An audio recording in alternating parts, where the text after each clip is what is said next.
The universe is responding. Right now, in this very moment. But here's the unsettling truth. Most people have no idea what it's responding to. You might think it's listening to your affirmations, your vision boards, your late-night journal entries, dripping with desire. And yes, in a way, it hears all of that, but not the way you think, because the universe isn't responding to your words. It's responding to your signal. And signals are not crafted with language. They are sculpted from your state of being. That's why so many people feel stuck. They do the right things. They meditate. They visualize. They say the mantras. But deep inside, they're still bracing for disappointment. They're still vibrating in doubt, in scarcity, in fear. And the universe-sensitive, intelligent, and utterly precise responds to that frequency. Not the wish, not the mask, but the core broadcast. You can't whisper abundance while screaming lack with your nervous system. You can't call in love while your body contracts in self-protection every time someone gets too close. You can't welcome peace while your cells are still echoing with chaos. This is not a flaw. It's not personal. It's physics. You are a transmitter, constantly broadcasting a vibrational signature. A symphony composed not only of your thoughts, but of your subconscious beliefs, your traumas, your habits, your posture, even the way you sleep. So when it feels like the universe is silent, maybe it's not. Maybe it's speaking fluently, in a language you're not attuned to, because you don't receive what you say you want. You receive what you are in resonance with. And resonance can't be faked. It must be embodied. Here's the truth that no one tells you. Alignment isn't about being positive all the time. It's about being true honest about where you are, and brave enough to meet yourself there without judgment. Because only then can you start shifting your signal, not through force, but through coherence. And once you shift your signal, the response becomes undeniable. But that shift doesn't start in your mind. It starts deeper. It starts in the places you've been trained to ignore. So the real issue isn't that the universe is ignoring you. The issue is that you were never taught how to listen to your own signal, the one that your nervous system broadcasts every second, and that the quantum field reads with perfect precision. Because here's the truth. The quantum doesn't respond to your words. It responds to your coherence. When you walk into a room and instantly feel tension, that's your nervous system detecting subtle frequencies before your mind catches up. When you're left alone with your thoughts and a wave of anxiety rushes in, that's not just overthinking. That's your body reacting to an inner mismatch. Your breath, your posture, the speed of your thoughts, the tightness in your jaw, the way your gut clenches when you try to rest. This is your somatic frequency. And this frequency doesn't stay inside you. It radiates outward. It becomes your signal. And the field? It mirrors it back. Let's get practical. You might write, "I am abundant," in your journal every morning. But if your stomach knots up when you check your bank account, that knot is your real signal. You might affirm, "I trust life." But if your shoulders are tense and your breathing is shallow while you say it, the field doesn't register the words. It registers your tension. It hears your doubt, because the quantum field responds to the totality of you, not your intention in isolation, not your best face, not your filtered self, but the full signal. And the nervous system is the transmitter. You don't manifest what you think. You manifest what your system is wired to receive. That's why so many people feel like they're doing all the right things. The vision boards, the gratitude lists, the high vibe routines, and still end up back in the same cycles because they're trying to build coherence on top of fragmentation. They've trained their minds to think positively, but their bodies are still carrying the memory of lack, rejection, betrayal. And memory is not just stored in your brain. It's embedded in your fascia, your gut, your breath patterns. So when You say, I'm ready for love, but a deeper part of you flinches at the idea of vulnerability. The field doesn't respond to your words. It responds to that flinch. When you say, I'm open to abundance, but your nervous system is locked in scarcity mode from years of financial instability, the field matches the scarcity, not the sentence. Because the quantum reads coherence, not performance. It's not enough to recite what you want. You have to become a clear, steady frequency that matches it. Across your thoughts, yes, but also in your emotions, sensations, expectations, and nervous system state. So the deeper question becomes, what part of me is still broadcasting fear? What part of me doesn't feel safe to receive? This isn't about blame. It's about clarity. When you start to feel, listen, and decode your own signals, you reclaim your power to rewire them. And that's when everything begins to shift. Not because you said the right mantra, but because your entire being became the signal you've been trying to send. Let's go even deeper.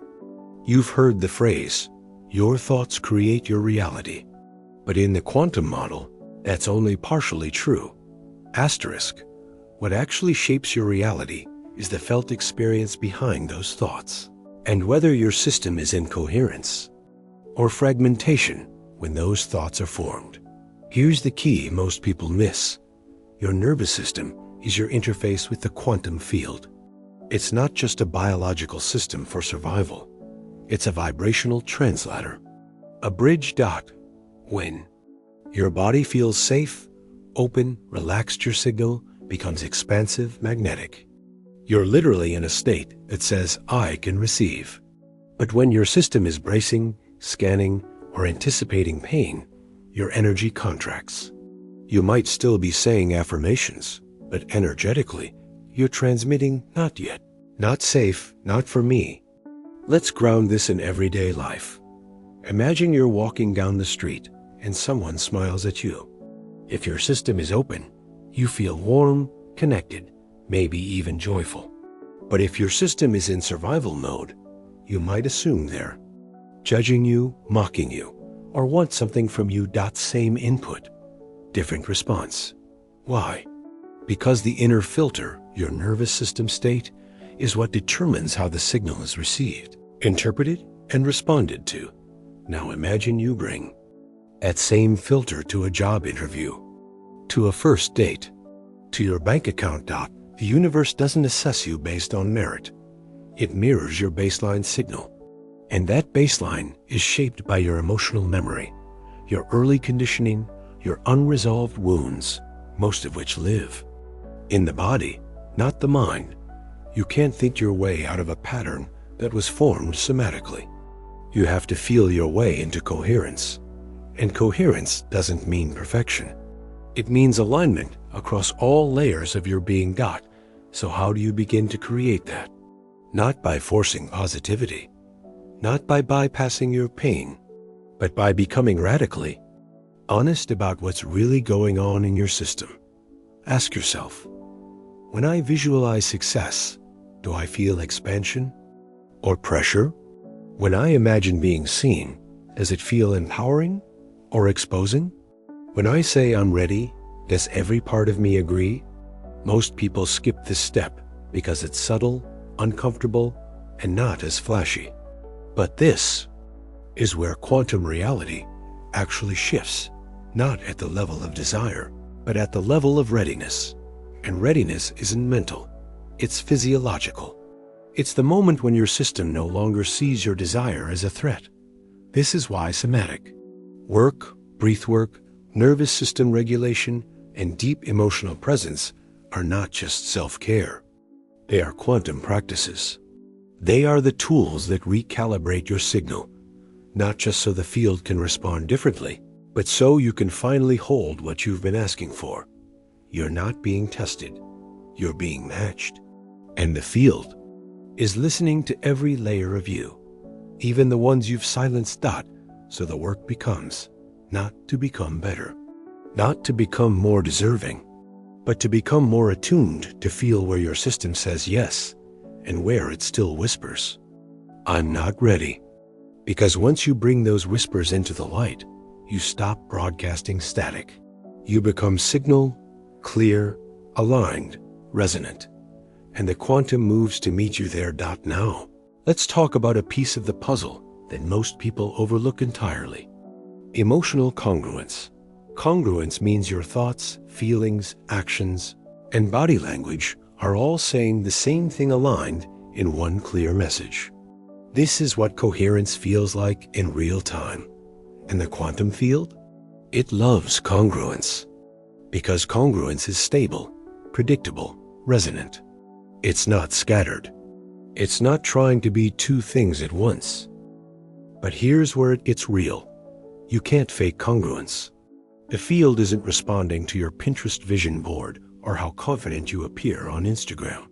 It's responding to the signal beneath the surface, the one that comes from your nervous system, from your soma, from the truths you've tried to suppress. Let's get practical. Imagine you're saying, "I'm ready for love," but a deeper part of you remembers rejection. A part of your body still tenses when someone gets too close. You catch your breath without realizing. Your shoulders subtly pull inward. What do? You think the field receives? It's not judgment. It's mirroring.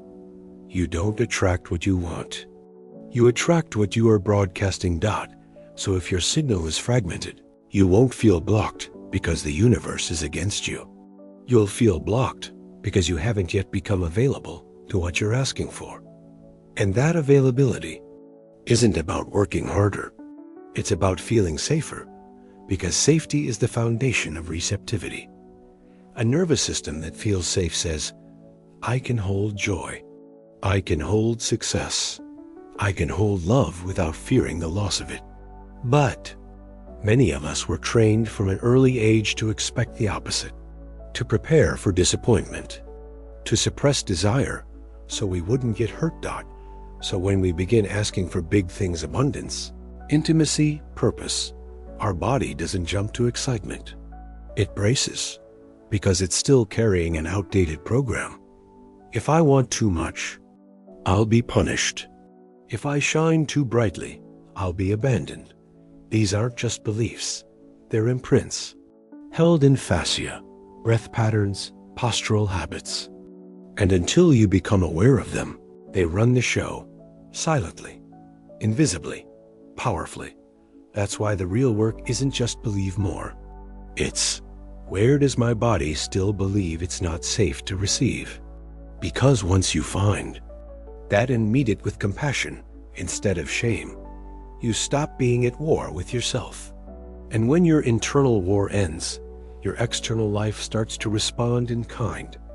That's how the quantum operates, not as a reward system, but as a mirror of coherence. Now, if coherence is the key, how do you begin to cultivate it?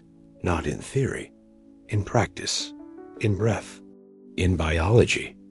Because coherence isn't an affirmation, it's a physiological state. And this is where the quantum becomes practical. We're not just talking about abstract particles or spiritual metaphors. We're talking about the relationship between your felt sense and the invisible fabric of reality. Start with this. Your heart emits the strongest electromagnetic field in your body, stronger than the brain. It radiates out in all directions, creating a measurable frequency. When your breath is calm, when your thoughts and feelings are aligned, that heart rhythm becomes smooth, harmonious. And guess what? That rhythm is a message to your cells, to the people around you, to the field. Now pair that with your gut, your second brain. Over 90% of the body's serotonin is produced there. It's constantly scanning for safety, for truth, for congruence. When your gut is in distress, your energy is too. So think of it this way. Your gut, heart, and brain form a kind of internal frequency triangle. When they're aligned, you're not just thinking your truth, you're living it. You walk into a room and people feel it. You speak and the room softens. You write and readers lean in. That's the quantum listening. It's not evaluating your words. It's responding to your signal integrity. And the most magnetic people aren't the ones trying to impress. They're the ones whose systems are coherent. They know how to breathe through fear, how to stay open while being seen, how to stay anchored when life gets loud. That's not luck. That's practice. Practice that rewires your system to see desire not as danger, but as direction. So here's something you can try right now. Place one hand on your chest, one on your belly. Slow your breath. Inhale through your nose for 4 seconds. Hold for 4. Exhale slowly through your mouth for 6. Repeat, not to calm down, but to tune in. With each breath, you're telling your system, I'm safe to be here. I'm safe to feel. I'm safe to receive. That's how you begin to stabilize the frequency of what you're calling in, not as fantasy, but as resonance. And the field doesn't resist resonance. It organizes around it. Let's go even deeper now. Because there's one more layer most people never touch. Not because it's hidden, but because it's felt before it's seen. It's the difference between wanting change and embodying transformation. You can listen to all the right teachings. You can meditate, journal, visualize. But if your body is still primed for threat, if your nervous system is still in a low-level survival loop, you'll find yourself sabotaging progress in the name of staying safe. Here's what that looks like in real life. You apply for the job, but secretly hope you don't get it. You go on the date, but keep emotional walls up. You launch the project, but procrastinate every step. It's not laziness. It's protection. Your system isn't resisting success. It's protecting you from the unknown identity that comes with it. Because receiving more love, abundance, purpose means becoming someone new. And that identity shift is not just mental. It's somatic. This is the frontier where quantum meets nervous system. Because every time you reach for something outside your current comfort zone, your subconscious asks, are we safe to change? Not in theory. In felt sense. That's why real transformation isn't just about making new choices. It's about increasing your capacity to stay present with what you've never felt before. Joy without guilt. Visibility without shame. Success without self-sabotage. Let's look at it through the quantum lens. The field doesn't operate on morality. It's not rewarding good thoughts or punishing bad ones. It's responding to consistency, to the strength of a coherent frequency. So if you carry deep shame, but try to manifest confidence, there's static in the transmission. Not because you're broken, but because your body is trying to survive a reality that no longer exists. Why awareness alone is not enough. You must feel your way into a new signal, which brings us to this truth. Regulation is the gateway to alignment. When your system is regulated, when your breath is steady, when your body feels safe, you become clear. You stop leaking energy into self-doubt and vigilance. And that clarity? That's the frequency the quantum field can organize around. So if you're wondering why your manifestations haven't landed, ask yourself this, not from blame, but from curiosity. What part of me still believes it's not safe to have what I want? Because that's the part holding the dial on your frequency. And the beauty of this work is, you don't have to fix that part. You just have to bring it into coherence. So now, the real question isn't, how do I get the universe to respond? It's, am I broadcasting a frequency it can respond to? That's the shift. From chasing outcomes to becoming resonance. From controlling the external to mastering the internal. And here's the breakthrough insight. Every single moment, your body is transmitting something. Even in silence. Even in stillness. Even when you're unsure. And the quantum field is always listening, not to your wishes, but to your consistency of signal. This is not woo. It's physics. It's frequency. It's felt. And it means that your healing is not a detour from manifestation. It is the manifestation. Every breath you take with awareness, every old pattern you interrupt with compassion, every time you choose presence over panic, you're not just feeling better, you're altering your field. You're stabilizing a new identity. You're tuning yourself to receive what was already waiting, but couldn't reach you through distortion. So what now? Don't chase. Don't overanalyze. Don't force. Instead tune. Start small. Not with your biggest desires, but with your current signal.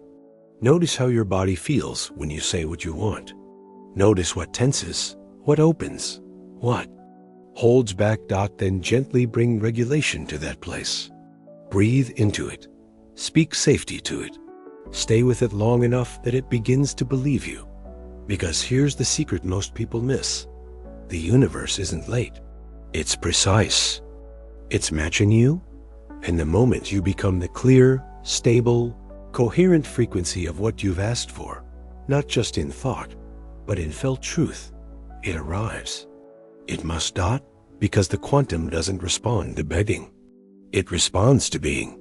And once you understand that, once you feel it in your bones, you'll stop trying to manipulate reality and start becoming magnetic to it, not from striving, but from coherence, from regulation, from signal. Because in the end, alignment isn't something you force. It's something you feel. And the moment your system relaxes into that truth, everything around you starts to shift. Not someday. Now.